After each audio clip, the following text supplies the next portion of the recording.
हमारा system set है ना सर। मतलब जहां जाएंगे वहां समस्या, ठगना तो जनता को ही पड़ेगा, रोना तो जनता को ही है। मतलब धन का धन देना, अपना सब कुछ टैक्स देना, सब कुछ करना, और लाभ के नाम पर, सुविधा के नाम पर उसको कुछ नहीं मिलता है। सारा सिस्टम सेट है। ये इससे चीजों में सहमत हूं कि वास्तव में उपभोक्ता का कोई धनी धोरी है नहीं है, कोई रोने वाला भी नहीं, धोने वाला भी नहीं है। और चाहे अधिकारी हो, चाहे उसमें कर्मचारी हो, चाहे कोई भी हो, कोई उनकी सुनता है नहीं। नमस्कार, आप देख रहे हैं अल्टीमेट वेपन ब्रह्मास्त्र। आज हमारे साथ है कर्मचारी नेता और रिटायर्ड हुए विमल चंद्र जैन। आपका स्वागत है। हम आपसे पूछना चाहते हैं कि भाई विद्युत विभाग में जिस तरीके से ये अभी जो बिल प्रति महीना देने का है, और पहले 2 महीने में आता था, तो उस वक्त 2 महीने में जब आता था तब उस पर मीटर चार्ज भी लिया जाता था, स्थायी शुल्क भी लिया जाता था, और 100 यूनिट पे पैसा कम होता था, और जैसे ही यूनिट बढ़ते थे पैसा बढ़ जाता था। तो उसका क्या कारण है कि पैसा बढ़ जाता था, जबकि 1 यूनिट बनाने में जो कोयला खर्च होता है तो वो तो उतना ही लगेगा, लेकिन वो 200 के बाद पैसा बढ़ जाता है, 8 रुपये हो जाता है, फिर 10 रुपये, 12 रुपये। तो उसका क्या कारण है? उसका कारण ये है कि एक्चुअल में जो उपभोग होता है, जैसे जैसे उपभोग बढ़ता जाएगा तो लोगों की डिमांड भी होती जाएगी। एक तो उससे क्या है कि अगर यूनिट्स कम पे हम कम चार्जेस लेते हैं, तो एक तो जो निचले उपभोक्ता जो हैं, जो गरीब तबके में आते हैं, उनको इससे बेनिफिट मिलता है। और दूसरी बात ये है कि जब ये उपभोग बढ़ता चला जाएगा तो वो एक्चुअली में जो अपर कैटेगरी के लोग होंगे वो ही तो ज़्यादा यूज़ कर पाएंगे, और जब यूज़ करेंगे तो हमारे यहाँ जो एक्चुअल में हमारे पास जो साधन है उपलब्ध हैं, जिनसे हम बिजली पैदा करते हैं, उससे ज़्यादा अगर खपत होगी तो तय चीज़ हमको कहीं इधर से उधर से एडजस्टमेंट करना पड़ेगा, और जिस रेट पे बिजली उपलब्ध होगी उस पर लेना पड़ेगा। इसलिए इसमें टैरिफ में डिफरेंसेज है।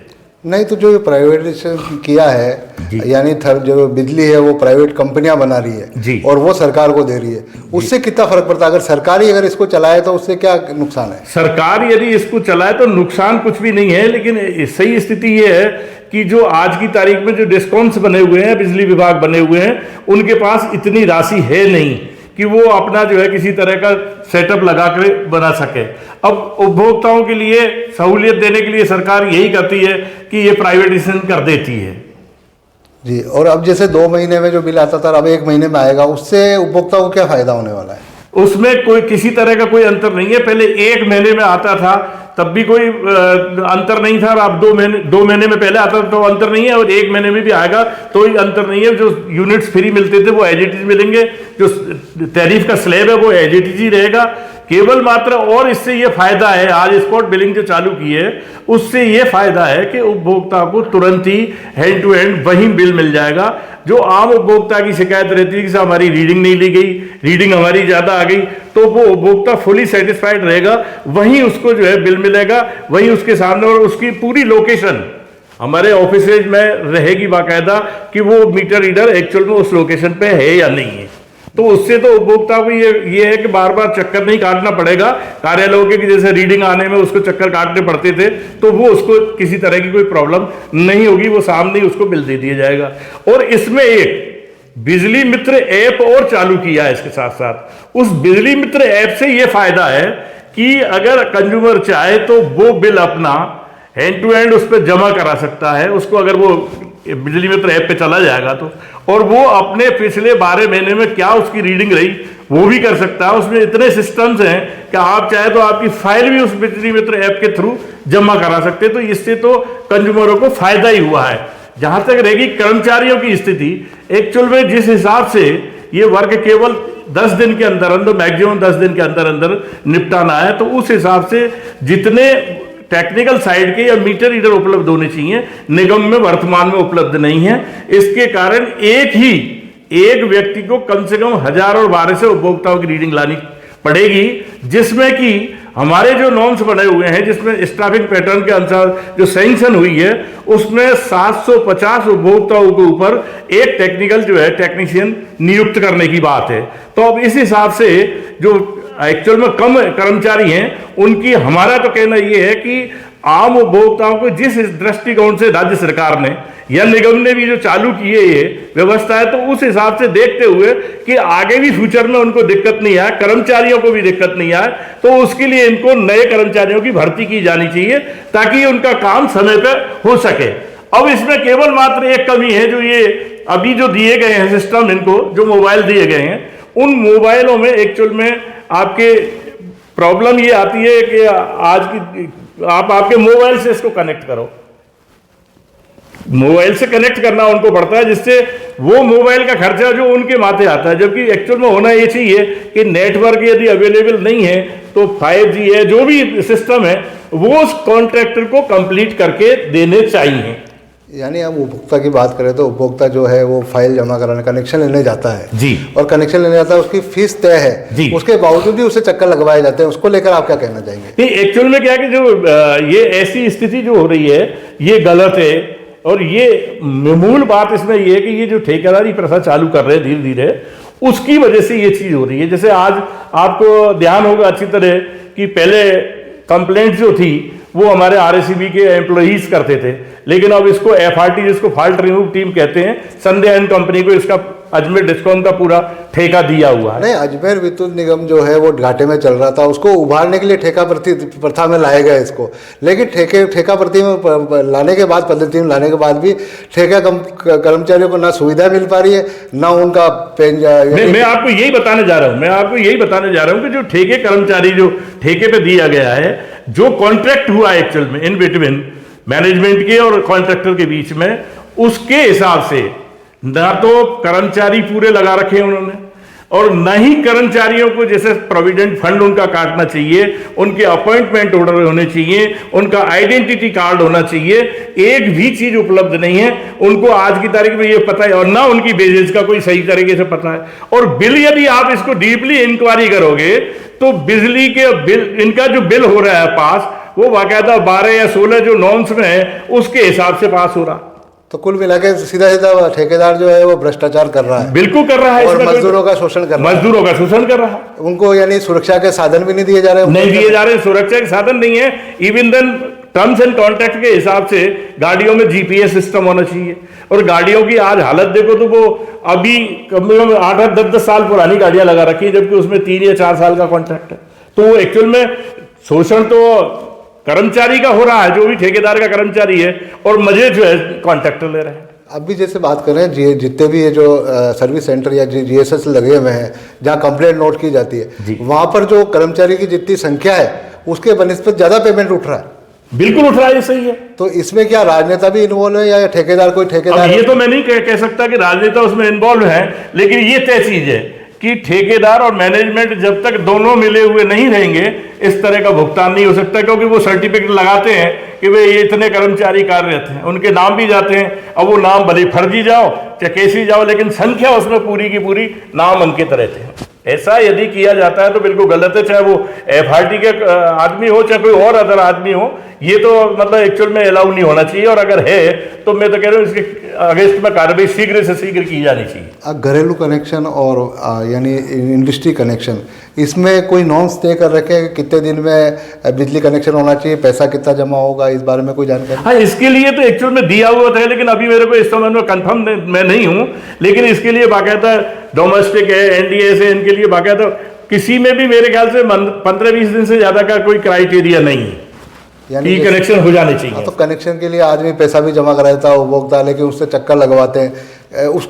यानी जो अब ठेका कर्मी, पहले तो क्या परमानेंट आदमी होते थे तो उस पर कार्रवाई होने की कोई, यानी कोई भी सख्ती से कार्रवाई हो जाती थी, लेकिन अब ये ठेका कर्मी है, ये अपनी मनमानी करते हैं और उपभोक्ता इससे परेशान होते हैं। तो इसके लिए क्या करना चाहिए? नहीं, एक्चुअल में अगर इस तरह का ठेका कर्मी कर रहे हैं, ये बात सत्य भी है, तो एक्चुअल में इसके लिए तो पब्लिक को एक साथ होना चाहिए। एक मतलब अधिकारी जो यहाँ वर्तमान में बैठे हुए हैं उनके पास जाकर के शिकायत करनी चाहिए।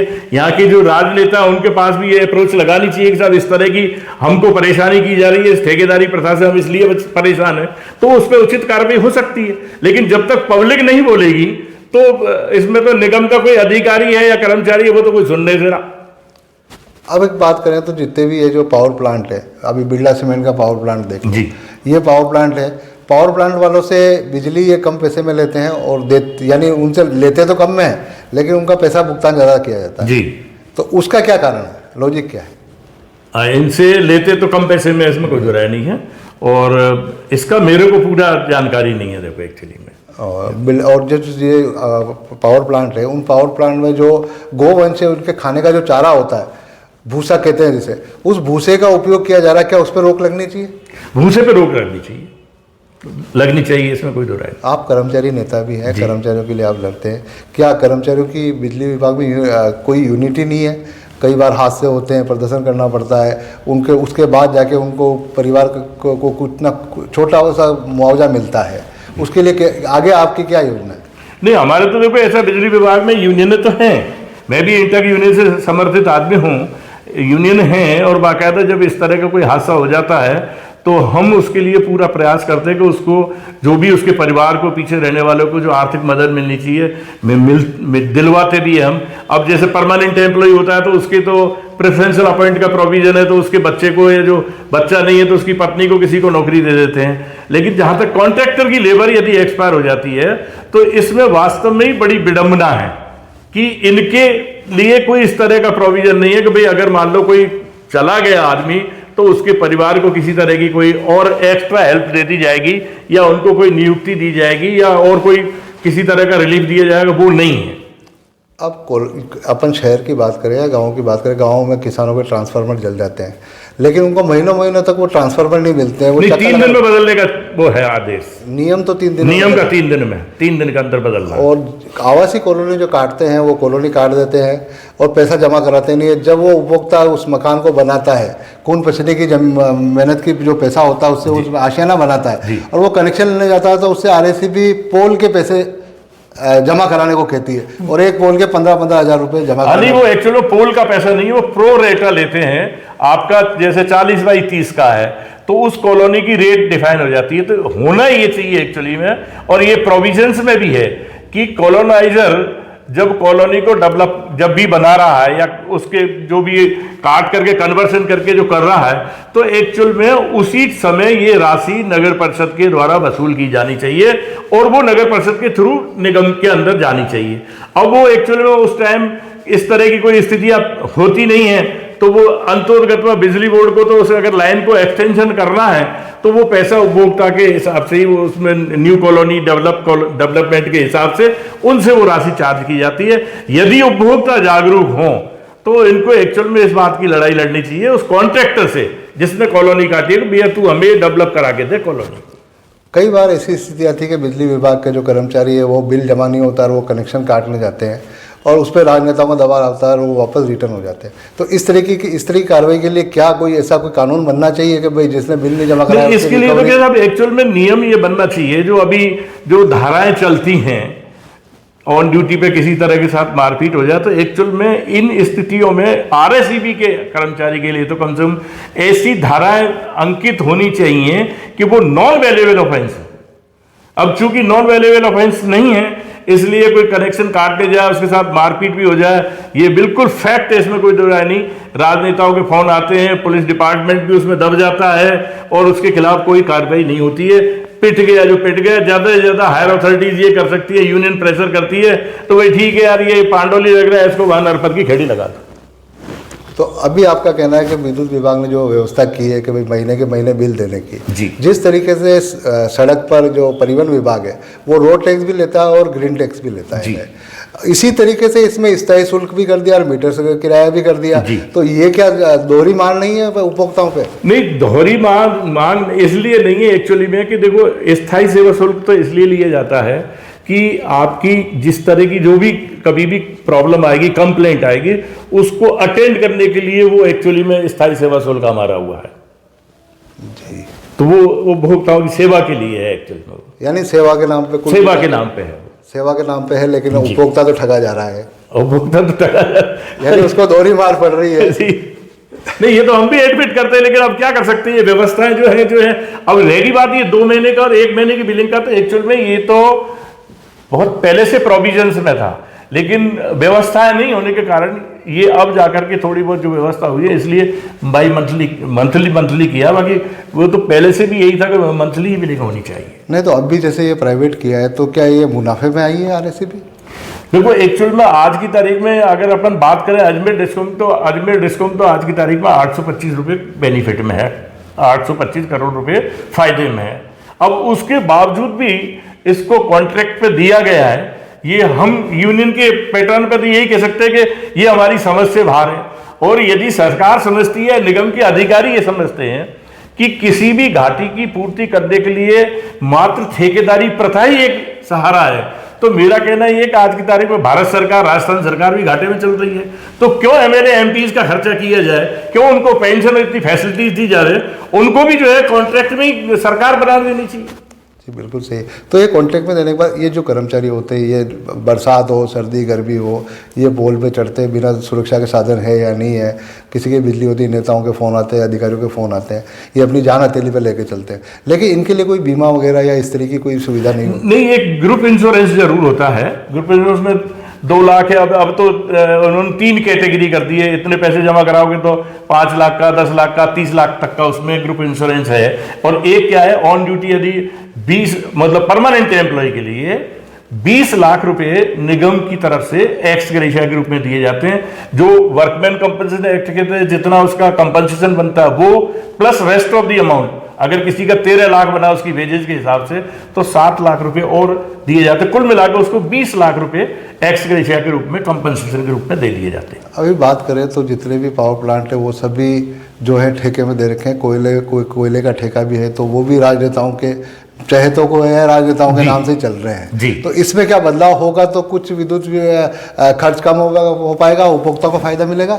मेरा तो कहना ये है कि एक्चुअल में इसको जो इनको नई भर्ती करके और एक्चुअल में ये जो भी कार्य है वो भर्ती करके कर्मचारियों को दिया जाना चाहिए। ठेके में ज्यादा नुकसान हो रहा है और ये भले कितना भी कह दें लेकिन ये दिन प्रतिदिन घाटे बढ़ते जाएंगे, क्योंकि व्यवस्था है तो ना तो अच्छी तरह हमको भी मालूम है, पब्लिक को भी मालूम है, अधिकारियों को भी मालूम है कि ऊपर से नीचे तक सिस्टमों में क्या चल रहा है। उस सिस्टम की पूर्ति करने के लिए तय चीज है, कोई भी ठेका यदि लेगा तो वो कभी लॉस खाने के लिए ठेकादार ठेका नहीं लेगा।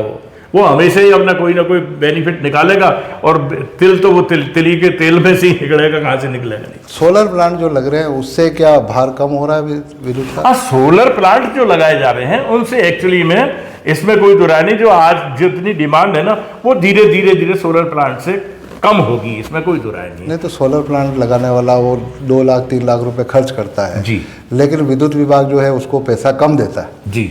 यानी उसका जो हाँ, ये बात सत्य है कि आज की तारीख में यदि मेरा 100 यूनिट का बिल आया तो मेरे 100 यूनिट की टैरिफ में सपोज 4 रुपये यूनिट के हिसाब से लेना है तो मेरे से बिजली बोर्ड 4 रुपये यूनिट के हिसाब से लेगी। लेकिन जिसने सोलर लगा लिया और उसने अगर मान लो वो 100 यूनिट से ज्यादा कंज्यूम बना ली बिजली और वो मान लो 100 की बजाय उसने 3 से है तो 2 से यूनिट जो शेष है उसके तो 2 रुपये कुछ पैसे ही देते हैं।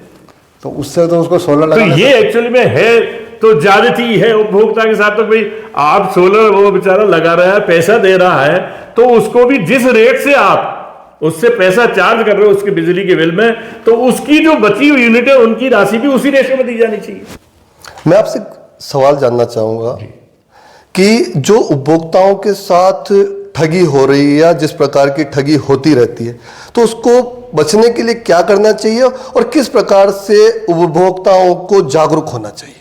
एक्चुअल में क्या है कि जो जिस तरह की उपभोक्ताओं के साथ मतलब गलतियां होती रहती दिखती नहीं लेकिन वो ठगी होती है। लेकिन एक्चुअल में जो ठगी होती है तो उपभोक्ता को जागरूक होना पड़ेगा। जब तक उपभोक्ता जागरूक नहीं होगा तब तक उनकी समस्या का समाधान कोई होने वाला नहीं है। उपभोक्ताओं को खुद को ये चाहिए कि भाई मेरे साथ अगर आज बिजली के बिल में किसी तरह की रेट्स ज़्यादा लग गई हैं या उनको बिजली का बिल गलत आ गया है तो उपभोक्ता एक्चुअल में ना तो जो उनको एक्चुअल में अप्रोच करनी चाहिए अधिकारियों के पास, ना तो वहां जा पाते हैं, ना वो एक्चुअल में इकट्ठे होकर के कहीं धरना प्रदर्शन करें, कलेक्टर को ज्ञापन दें, कोई अधीक्षण अभियंता अधिशासी अभियंता को इस चीज को बताए तो हमारी ये प्रॉब्लम है। वो एक्चुअल में जनता जागरूक है नहीं। और जागरूक करने के लिए मैं तो ये मान के चलता हूं जो राजनेता हैं उनका ये कर्तव्य है कि उन्होंने उनको बनाया है MLA MP जो भी बनाया है, तो वो उनको उनके साथ जो हो रहे कुठाराघात का जो है वो उठावे और वो जनता को जागरूक करे, भाई ये आपके साथ ऐसा हो रहा। पर आवाज उठाए कैसे, सिस्टम तो सेट है। सिस्टम सेट है, यही बड़ा दुख का विषय है। मतलब इसके बिना ये अधूरा, इसके बिना ये अधूरा, दोनों ने मिलके एक चांडाल चौकड़ी बना रहे कि उस सिस्टम से चल रहा सारा काम, और जनता दुखी है जो है। बिल्कुल, मैं आपकी इस बात से बिल्कुल सहमत हूं, लेकिन ऐसा है कि हर चीज की एक लिमिट होती है, अत्याचार सहन करने की भी एक लिमिट होती है। और जनता ने तो उसको अपना मतलब हथियार बना लिया कि मुझे चुप ही रहना है ना। अब जनता ही यदि चुप है तो आप बता दीजिए क्या वो ऐसी स्थिति में कोई क्या कर पाएगा। भाई जनता को तो जागरूक होना पड़ेगा। अब हम तो खुद ही कर्मचारी हैं, चलो हम तो सेवानिवृत्त हो चुके हैं, लेकिन हम तो सेवा में रहते हुए भी हम जनता को इस चीज को आग्रह करते थे कि भाई आपके साथ जो गलत हो रहा है उसकी आप आवाज उठाइए। अभी जैसे आपने बताया था कि स्थायी सेवा शुल्क इस नाम का लिया जाता है उपभोक्ताओं का सुविधा के रूप में, उसके जो परेशानी होती है उनको निदान करने के लिए वो शुल्क लिया जाता है। आपकी बात से पूर्ण रूप से मैं सहमत हूं, लेकिन क्या जनता को उसका लाभ मिल पाता है? जब वो कंप्लेन करता है, जब कोई भी फॉल्ट आता है, कुछ भी आता है, तो कनेक्शन सुधारने जाता है तो वहां पर उसको दक्षिणा अलग से चाहिए। जब कनेक्शन का पैसा उसको जितना भी उसमें कनेक्शन होना चाहिए, कोई नया कनेक्शन लेता है उपभोक्ता, तो उसका पूरा का पूरा पैसा रसीद कटा ली जाती है, उसके बावजूद उनको फिर दक्षिणा चाहिए। इस दक्षिणा के खेल को कब और किस प्रकार से समाप्त किया जा सकता है? नहीं, इस बात से मैं आपकी से सहमत हूं, इसमें कोई दो राय नहीं है कि अब चूंकि ये कंप्लेंट का काम एक कॉन्ट्रैक्टर को दिया हुआ है और कॉन्ट्रैक्टर कर्मचारी जाता है। मेरे पास भी कई इस तरह की बातें शिकायतें बिल्कुल आती है, मेरे पास भी काफी ऐसी शिकायतें आई हैं कि ये कर्मचारी काम करने गए हैं, उसको कहीं ना कहीं 100 रुपए 200 रुपए की डायरेक्ट इनडायरेक्ट वे में डिमांड की है और वो लेकर के आते और उसके दिए बिना वो काम करते ही नहीं। जैसे आज अगर कनेक्शन मान लो कितने दिन का प्रावधान होगा कि भाई 2 दिन में 5 दिन में तो उपभोक्ता की रसीद कटने के बाद होना चाहिए, लेकिन उसके बावजूद भी उनको अप्रोच चाहिए। अप्रोच लगाने के बाद फिर दक्षिणा हम फिर अलग से बिना खुलेआम मांग लेते हैं। नहीं, ये बात बिल्कुल सत्य है। मेरे पास भी काफी इस तरह की कंप्लेंट आई है।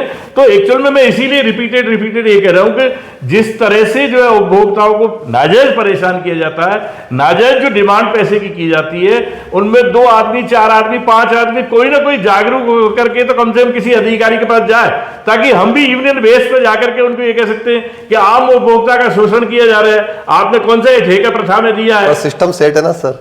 मतलब जहां जाएंगे वहां समस्या ठगना तो जनता को ही पड़ेगा, रोना तो जनता को ही है। मतलब धन का धन देना, अपना सब कुछ टैक्स देना, सब कुछ करना, और लाभ के नाम पर, सुविधा के नाम पर उसको कुछ नहीं मिलता है। सारा सिस्टम सेट है। ये इससे चीजों में सहमत हूं कि वास्तव में उपभोक्ता का कोई धनी रोरी है नहीं है, कोई रोने वाला भी नहीं, धोने वाला भी नहीं है। और चाहे अधिकारी हो, चाहे उसमें कर्मचारी हो, चाहे कोई भी हो, कोई उनकी सुनता है नहीं। जब तक यूनाइटेड नहीं होंगे, संगठित होने के बाद तो सुना जा सकता है, मतलब उससे पहले नहीं। सब पर बीत जाए कोई बात नहीं, मुझ पर नहीं विपदा आनी चाहिए, तब तक अब कोई बोलता है नहीं। अब एक बात बताइए, जब ठेका कर्मचारियों की बात करते हैं तो यहाँ इनको सैलरी के नाम पे तो नाम मात्र दी जाती है। आपने खुद ने बताया, दिखाया, बढ़ा जाता है अमाउंट जो उसमें प्रावधान में होता है, लेकिन उनको सुविधा के नाम पर न तो उनको सेफ्टी फीचर्स कुछ भी, उपकरण के नाम का उनको वो मर जाए कुछ भी हो जाए, लेकिन आप देख सकते हैं किसी भी जगह पर कोई भी कर्मचारी जो ठेके का है वो सुरक्षित नहीं है।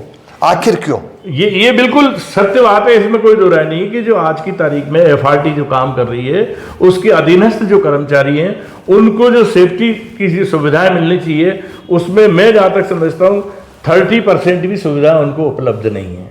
और जब कभी घटना दुर्घटना हो जाती है तो हंगामा करना पड़ता है, चाहे तो वो निगम के अधिकारी हो, चाहे वो कॉन्ट्रैक्टर हो, हर आदमी के पास एक ही रहती है कि ये सेफ्टी डिवाइसेज यूज नहीं किए, इसलिए इस तरह की घटना दुर्घटना। तो उनके लाइसेंस रद्द नहीं होते, उनकी रिकवरी नहीं होती, उनको मैं कह रहा हूं उनकी खिंचाई होनी चाहिए, उनका मतलब रिकवरी होनी चाहिए कि जितना पैसा तुमने कर्मचारियों के नाम का आज तक फ्रॉड किया है कर्मचारियों के साथ, वो सारा का पैसा, सारा रुपया उनसे वसूल होना चाहिए। बिल्कुल, इस बात से मैं बिल्कुल सहमत हूं कि वो जो गलत कर रहे हैं उसकी वसूली उनसे होनी चाहिए, लेकिन इसके लिए हमें आवाज उठानी पड़ेगी। आवाज उठाए कौन? आवाज उठाना तो उठाने के लिए तो हम तो आपसे और रिक्वेस्ट कर सकते हैं कि आप हमारा साथ दीजिए, हम आपके साथ कंधे से कंधा मिला करके इन चीजों की आवाज उठाने को तैयार हैं। तो आप देख सकते हैं किस प्रकार से निगम के अंदर क्या कुछ होता है और क्या कुछ होना चाहिए, लेकिन उसके बावजूद भी जनता अपनी आवाज नहीं उठाती, जिसके कारण उनको ठगना पड़ता है, वो ठगी के शिकार होते हैं। तो हम आपसे निवेदन करते हैं कि आप इस प्रकार की किसी भी ठगी से बचें और अपनी आवाज को उठाएं। अगर आपको जरूरत पड़ती है तो आप हमसे कांटेक्ट कर सकते हैं, हम आपके साथ हमेशा सदैव खड़े रहेंगे। धन्यवाद। Thank you.